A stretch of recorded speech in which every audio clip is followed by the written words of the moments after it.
Okay, student.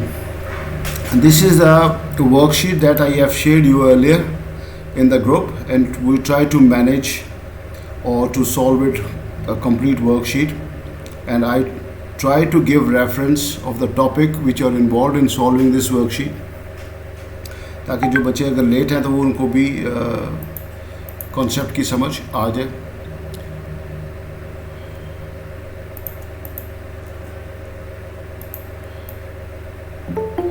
ये first question है हमारे पास, और देखिए ये मेरे पास जो लेट अराइवल बच्चे हैं ये मेरे पास डिस्टर्बेंस है.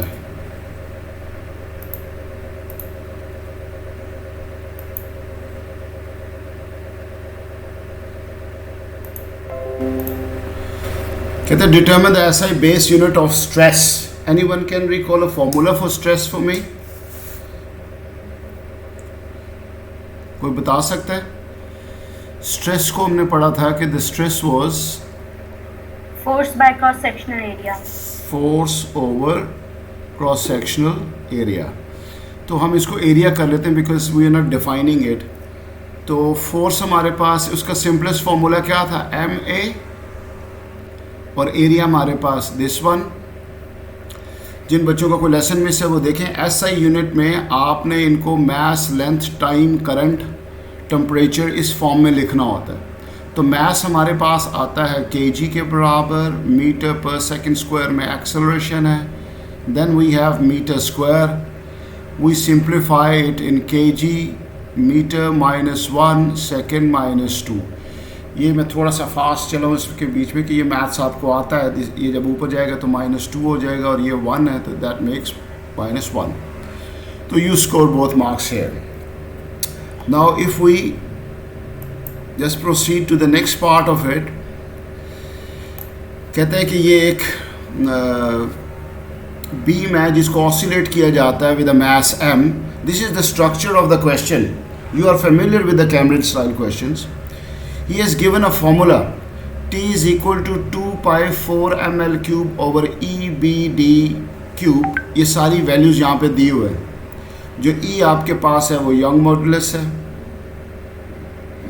जो M है that is mass, L is the length, B is the width, D is somewhere देख लें D of the thickness of the beam. ठीक है. ये क्वेश्चन है कन्वर्जन से रिलेटेड, आपके प्रीफिक्सेस से रिलेटेड, जो टॉपिक हमने रिसेंटली कवर किया था. और he says that determine young modulus in giga pascal. कुछ स्टूडेंट ऐसा है जो कहता है सर जी ये मेरे लिए मुश्किल होगा. एनीवन? मैं इसको सिंप्लीफाई कर देता हूं. Just T square is equal to 4 pi square into 4 ml cube over young modulus BD cube. So young modulus EB equal to T square BD cube 4 pi square into 4 ml cube. ये सब values इधर mention है, given है. हमको इसमें करना क्या है? Why it carries 3 marks? कोई बताएगा? Anyone? रीअरेंजिंग द फॉर्मूला और वैल्यूज करेक्टली पुट करना और फिर गीगा में कन्वर्जन. Yes exactly. आपने इसको रीअरेंज करना है. आपने इसको इसकी जो डिफरेंट यूनिट्स हैं, कोई मिली में आ रहा है, कोई ग्राम्स में होगा, कोई सेंटीमीटर के अंदर है, इन सब को आपने ना सिर्फ रीअरेंज करना है बल्कि कन्वर्ट करना है. And when you see a giga pascal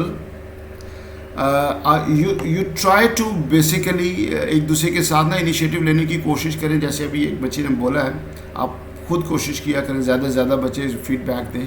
देखें पास्कल किस में होता है? अभी आपने जो स्ट्रेस की एसआई यूनिट निकाली है वो फोर्स ओवर एरिया, वो पास्कल ही होता था, प्रेशर के बराबर ही होता था. और वो किसके बराबर है? वो केजी में आ रहा है, वो मीटर में आ रहा है, वो सेकंड में आ रहा है. इसका मतलब है you don't need a centimetre for this, you don't need a millisecond for this, you need a gram for this. तो आपको इनके मेन स्टैंडर्ड यूनिट्स के अंदर इनको लेकर जाना है, ठीक है। तो आप यहाँ पर इनकी वैल्यूज़ को, सेंटीमीटर्स को आप मीटर में करेंगे, इनको आप 10 की पावर -3 में। You want me to do all of it और just save time and move to the next? बताएं बच्चों। Sir, move to the next question. We should go with the next. आप लेकिन ये क्वेश्चन में पूरा मार्क्स स्कोर करने ज़रा मुश्किल बन जाते हैं अगर आप इसमें केयरफुल नहीं होते हैं।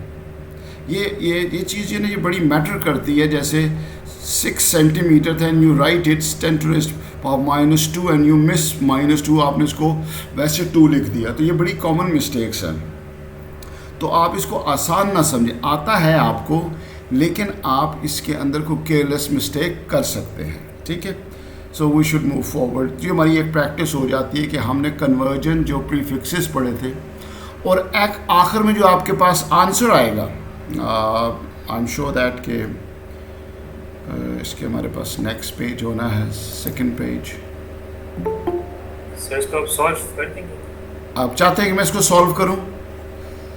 जी सर। अच्छा ठीक है, जी सर। ठीक है, मैं कर देता। मैं इसी वजह से कहा था कि अदरवाइज़ जो है वो फर्स्ट कम फर्स्ट है। मैं इसको सॉल्व कर देता हूँ आपके लिए। फाइन। अब ये मेरे पास ये बना हुआ है। अब यहाँ पे मुझे टी चाहिए। मैं यहाँ पर एक स्क्रीन, ताकि स्क्रीन बिल्कुल गायब ना हो जाए। अच्छा जी, हमारे पास डी है 5 millimetre and time period is 0.58 second, it has no issue। और हमारे पास B भी गिवन है, M कहाँ पर है? 500 ग्राम, ठीक है। अब ये वैल्यू आपने याद रख के मुझे फीड करानी है। फाइन, मैं इसको स्टार्ट करता हूँ इधर ही। E हमारे पास है टी स्क्वायर है, विच इज़ 0.58 का स्क्वायर। बी हमारे पास है 30 मिलीमीटर। 31 मिलीमीटर होता है 10 की पावर -3। तो ये हमारे पास मीटर में कन्वर्ट हो गया। आप इसको यूं भी कर सकते हैं, 0.003 ऐसे भी कर सकते हैं। इनटू डी हमारे पास है 5 millimetre.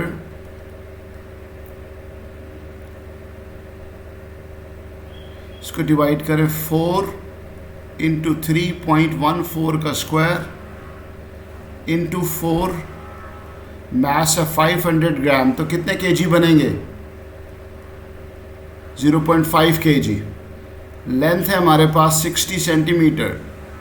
60 into 10 to the power, centimetre का बेटा कैसे कन्वर्ट करें, कोई बताएगा?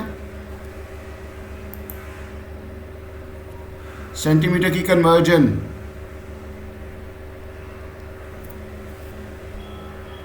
सेंटीमीटर के मीटर ऐसे बनते हैं, ठीक है। अब अगर ये जो बच्चे क्वाइट हैं, बोल नहीं रहे हैं, इसका मतलब है आपको मिली का नहीं पता है। 10 की पावर -3 सेंटीमीटर, 10 की पावर -2 मीटर। सो ये कन्वर्जन एक आपकी कॉमन प्रैक्टिस बननी चाहिए, ठीक है। मिली को आपने उसकी वैल्यू से रिप्लेस कर देना, सेंटी को उसकी वैल्यू से रिप्लेस कर देना, ठीक है। अब आप इसको करेंगे, सॉल्व करेंगे। आपके पास अगर आंसर, गीगा की वैल्यू क्या होती है? एनीवन? 10⁻⁹ अब देखिए यहाँ पर मैंने इसकी मार्क्स स्कीम बताई है। यहाँ पे ये सारी कन्वर्जेंस दे के आपके पास 1.35 10 to the power 10 पास्कल आ रहा है। You must have a good quality calculator with you, जिसको हम कहते हैं ना चाइना वाला नहीं होना चाहिए। और गुड क्वालिटी एक सीधी सी बात है, 2000 से ऊपर का ही मिलेगा या 1500 से ऊपर का ही मिलेगा। इसमें यानी आपके एरर्स ना हो, क्योंकि वही इंस्ट्रूमेंट्स ही तो हम पढ़ रहे हैं। तो अगर आपके पास की पावर 10 आ गई है, तो बॉयज़ में कोई मुझे बताएगा कि हाउ वी मेक इट 10 की power 9 which is giga? 1.35 multiplied by 10 into 10 to raise power 9. Can I do this? 10 की पावर 10 को डिवाइड भी करना हो सर। हैं?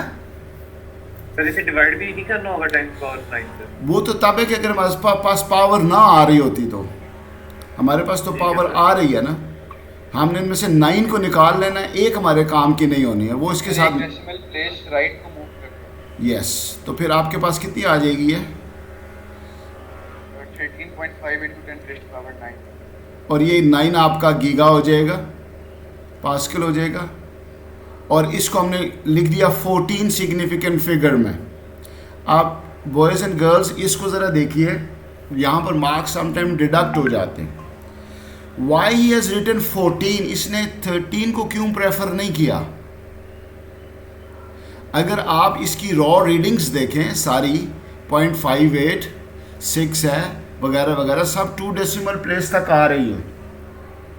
तो उस वो आपके जो 2 सिग्निफिकेंट फिगर्स तक आ रही हैं, उसने उन्हीं को मेंटेन किया है। तो this is the way of writing कि आप ओरिजिनल आंसर को ब्रैकेट कर दें और फिर उसकी राउंडेड ऑफ वैल्यू को लिख दें आप। अगर फ्यूचर में you have to use the Young modulus value या कोई भी क्वांटिटी को आगे फर्दर आपने यूज़ करना है, तो कौन सी वैल्यू यूज़ करेंगे, 14 और 13.5? 13.5। शाबाश, आपकी जो मेन वैल्यूज़ है। क्यों आपने कहा कि 13.5? क्योंकि हम एरर्स पढ़ रहे हैं, और अगर आप रीडिंग में राउंडेड ऑफ करके एरर्स ही करते जाएंगे तो फिर तो जो फाइनल रिप्लाई होगा, फाइनल आंसर होगा, उसमें तो फिर बहुत ज़्यादा एरर आ चुका होगा। एम आई राइट और नॉट? Yes sir. ऐसे ही है ना।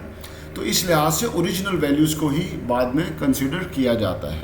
ठीक है, मुझे बातों बातों में एक बात याद आ गई कि अमूमन बच्चों ने बुक्स के बारे में क्वेश्चन कर, बुक आपको जितने भी ओ लेवल के टॉपिक हैं, काइनेमेटिक्स है, वेक्टर्स है, इनमें इतनी ज़्यादा हेल्प नहीं करेगी। और ये टॉपिक तो बुक में है भी नहीं है, ये प्रैक्टिकल से एसोसिएटेड है। ये आपको टीचर नोट्स के ऊपर ही जाना पड़ेगा। बहुत सारे बच्चे ना वो बॉदर ही नहीं करते हैं और कहते हैं कि जी हम बुक से पढ़ लेंगे, बिकॉज वो एक डिसेंट, मैं उनको अगर कॉम्प्लीमेंट करूं तो वो बिल्कुल एक ओबीडियंट डिसेंट स्टूडेंट है जो कहता है मैं किताब को भी कॉम्प्लीमेंट करता हूं, उधर से पढ़ लूँगा। लेकिन अनफॉर्चुनेटली बुक के अंदर ये चीज़ नहीं है। तो book is your only one resource, teacher is also one resource. आपका नेट पे वीडियोस लेक्चर, आपके friends, they are other resources. ठीक है, तो आपको सब रिसोर्सेज को यूज़ करना बिल्कुल आना चाहिए। ठीक है, तो ये हमने टेक्निकल बात इधर से भी देख लिया हमने। फाइन। अच्छा, जिन बॉयज़ ने कहा था सर जी हमें सॉल्व कर दें, I think I am clear for them.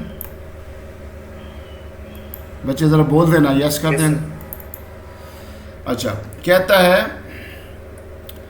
कि सर ये यंग मॉड्यूलस का आप जरा रिकॉल कर सकते हैं? क्या कह रहे हो? सर ये यंग मॉड्यूलस का आप रिकॉल कर सकते हैं सर थोड़ा? यंग मॉडुलस होता क्या है बेटा? बोलना पड़ेगा आपको, मैं समझ नहीं पा रहा। जी सर। अच्छा यार, ये वैसे ज़रूरी नहीं है आपके लिए, लेकिन आगे हमने पढ़ना है डिफॉर्मेशन के चैप्टर में। आपने पढ़ा हुआ है हुक्स लॉ के अंदर F is equal to KX, पढ़ा हुआ है? K was a spring constant. जी सर। तो उसी में ना, अब ये जो स्प्रिंग कांस्टेंट है, जब आप इसका स्प्रिंग के डिज़ाइन चेंज कर देते हैं तो K चेंज हो जाते हैं। जैसे आपके पास एक मैट्रेस है, वो सिंगल लेयर स्प्रिंग मैट्रेस है और वो थिन है। आपने डबल लेयर मैट्रेस बनवाया, वो थिक है, तो उसके अंदर स्प्रिंग का लेआउट की वजह से उसका K चेंज हो जाता है। तो K बेसिकली स्पेसिमन से रिलेट कर रहा होता है। तो मटेरियल की एक्सटेंशंस को नोट करने के लिए, उनका बिहेवियर को नोट करने के लिए एक कांस्टेंट रिक्वायर्ड होता है, उसको वो यंग मॉडुलस कहते हैं, which is ratio of stress over strain, which is not required here. लेकिन चूँकि यूज़ हो जाता है प्रैक्टिस के अंदर, तो इस वजह से मैंने क्लास में इसकी डेफिनेशन लिखवा दी थी कि जो यंग मॉडुलस है हमारे पास, that is equal to stress, देखिएगा, स्ट्रेस ओवर स्ट्रेन। तो स्ट्रेस आप ऊपर देख चुके, is a force over area, strain is extension over original length. ये आपके लिए ज़रूरी नहीं है, क्योंकि आपने भी फिज़िक्स पढ़नी है तो you will become quite familiar. जैसे फॉर एग्जांपल आपसे अगर एस्टिमेशन में कोई पूछ ले कि जी ग्रीन लाइट की वेवलेंथ क्या है, ये आपको नज़र आएंगे एस्टिमेशन के सवाल, तो ये जब उसका चैप्टर आएगा तो उस वक्त याद कर लेंगे, कोई ऐसी बात नहीं है इसमें, ठीक है। लेकिन चूंकि एस्टिमेशन के और इनके टॉपिक इधर ही स्टार्ट हो जाते हैं तो इनका जिक्र आना शुरू हो जाता है। Am I clear to you?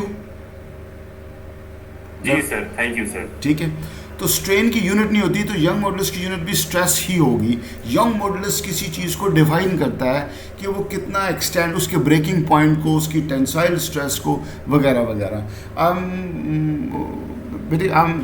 Bit embarrassed at the moment कि मैं इसको बहुत ज़्यादा एक्सप्लेन नहीं कर सकता, इसमें क्लास का टाइम इधर उधर हो जाएगा। तो आप ऐसा कीजिएगा कि बेशक मुझसे किसी खड़े खड़े किसी दिन और पूछ लीजिएगा, क्या ख्याल है? Is it right? Am I audible? Yes, sir. चलें, ठीक है, तो चलते हैं हम इस पे ना अब नेक्स्ट पेज पे। अच्छा, ये फिर ये ज़रा सा स्लो फिर जाएगा। Explain the difference between accuracy and precision. Accuracy क्या होती है और प्रिसिशन क्या होता है? ये क्लास में एक बच्चे ने बड़ी अच्छी इसकी डेफिनेशन बताई भी थी जब हम पढ़ रहे थे। Sir, accuracy means that the results of the experiments must be close to the actual value. Yes. And precision means that the results of experiments must be close to each other. Close to each other. अच्छा देखें, जो accuracy है ये किन बातों के ऊपर depend कर रही होती है कि आपकी जो वैल्यू आई है that is very close to the true value. True value means that, जिसका मैंने एग्जांपल बताई थी कि if you are experimenting gravitational acceleration, if g has a value 9.81 and you have got this value 9.81 or you got the value of 9.80, तो you are very close to the true value. ये आपकी experimental value I and you are very close to the true value, so your experiment is accurate in performing. Fine. तो precision क्या है? Precision basically instrument based होता है, ठीक है, it based on instrument. अब मुझे बताया वर्नियर कैलिपर मोर प्रिसाइज्ड है या screw gauge micrometer? Sir, screw gauge. उसकी रीडिंग्स बहुत क्लोजर हैं, so they are more precise. Just give me an example. 1 2 3 4 5 6 7 readings आपने ली, 1 2 3 4 5 6 7 रीडिंग्स आपने ली। ये आपकी ट्रू वैल्यू थी, आपके आसपास ये रीडिंग्स आ रही हैं। तो लेकिन अगर आपकी ये वैल्यूज़ आती हैं जिसके बीच में each reading has enough space with the next one, तो this is less precise as compare to the previous one. और ये इंस्ट्रूमेंट के लीस्ट काउंट के ऊपर डिपेंड कर रहा होता है। जैसे आप कहते हो इसका लीस्ट काउंट 0.01 है मिलीमीटर, तो इसकी ईच वैल्यू दूसरे से इतने ही डिस्टेंस के ऊपर होगी, so that will be more precise. If vernier caliper is 0.1 millimetre, then each value is, देखो 0.1, दूसरी वैल्यू होगी 0.2, तीसरी वैल्यू होगी 0.3, तो ये मोर प्रिसाइज वैल्यू नहीं है as compare to 0.01 and 0.02. They are very close with each other. But if both are compared with the meter rule, 1 millimeter, 2 millimeter, 3 millimeter, then Werner caliper and screw gauge is more precise than meter rule. ठीक है जी, fine. Precision हमें accuracy में help कर सकता है कि अगर हमारे रीडिंग लेने के तरीके ठीक हैं तो हमारे रीडिंग्स में जो फ़र्क होगा वो लीस्ट काउंट चूँकि थोड़ा है तो फिर थोड़ा फ़र्क होता है, जिसकी वजह से हमें वैल्यूज़ जो है वो क्लोज मिल जाती हैं और एरर्स हमारे छोटे होते हैं। ठीक है, तो ये सारे क्वेश्चंस की मैंने आंसर्स की मार्क्स स्कीम नहीं डाली थी, कुछ की मैंने डाली है। Accuracy determined by the closeness of the value measurements to the true value. Precision is the range of values or measurements, how close they are with each other.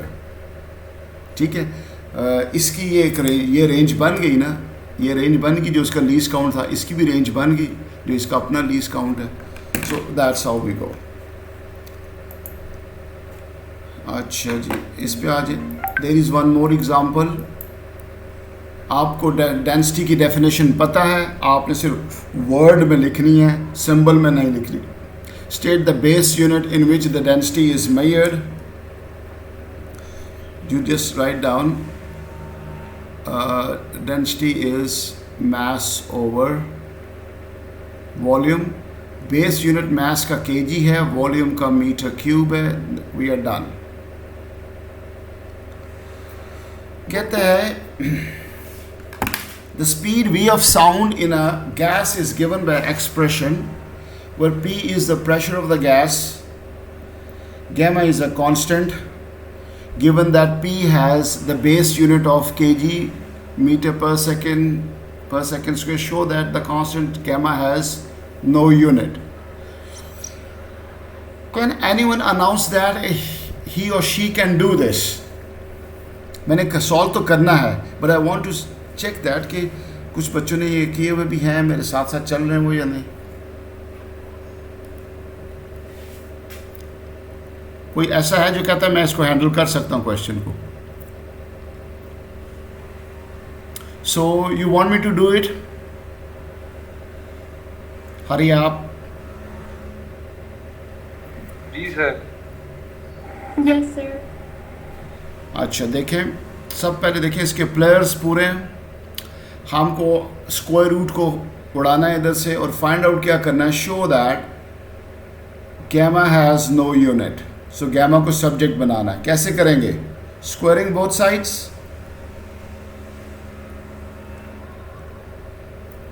This is the pressure, this is the density, और ये square root आपका ख़त्म हो गया। ठीक है, fine. अब pressure has a unit, यहाँ पे साइड पे गिवन है, मिक्स अप ना करें इनको। KG metre -1 second -2।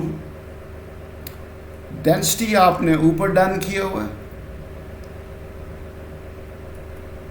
KG metre -cube. Speed of sound metre पर सेकेंड होता है। Moiz Raja, you are online? जी सर। अच्छा, स्पीड की ज़रा यूनिट की यूनिट्स बता दो। ये स्क्वायर में है, क्या बनेगा? क्या जी सर? स्पीड की जो यूनिट है, स्पीड ऑफ साउंड, इसका स्क्वायर है, क्या लिखूँ यहाँ पे? सर नहीं समझ आ रही आपका वो एरो यहाँ पे v स्क्वायर के नीचे है। हाँ हाँ, इसको डील कर रहे हैं हम। इसकी यूनिट लिखाओ ना यार, वी स्क्वायर की। मीटर पर सेकंड। अब उसका स्क्वायर है, कैसे क्या करोगे? सर मीटर स्क्वायर से ये ले आओ। Whole square. ठीक है, प्रेशर की यूनिट है केजी मीटर पर सेकेंड। दिस 1 सेकेंड आप रिप्लेस करते जा रहे हो। डेंसिटी हमारे पास है केजी मीटर -क्यूब।